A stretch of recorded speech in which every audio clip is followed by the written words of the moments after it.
How to make someone an admin on Discord. Hi, I'm Grace, and for today's video, I will show you how to make someone an admin on Discord. Before we get started, if you're new to our channel, please make sure to hit like and subscribe to be updated for our new releases. And without further ado, let's get into it. Step 1. Create an admin role. On Discord, go to your server and tap the menu button on the upper left corner. Tap the three dots and select Settings. Scroll all the way down and tap Roles. Hit the plus sign button at the upper right corner, then assign the role name Admin. Choose any color of your liking, then hit Create Role.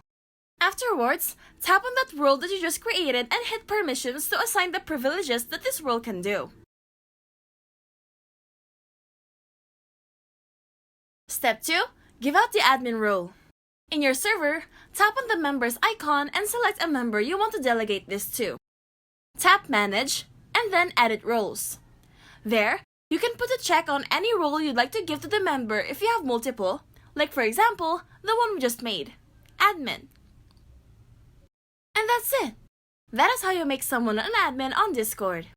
We hope this video is helpful, and if it did help you, be sure to smash that like button and hit subscribe to our channel for more helpful videos. If you have any questions or topics you would like us to cover, please make sure to leave it in the comment section down below. Thank you for watching!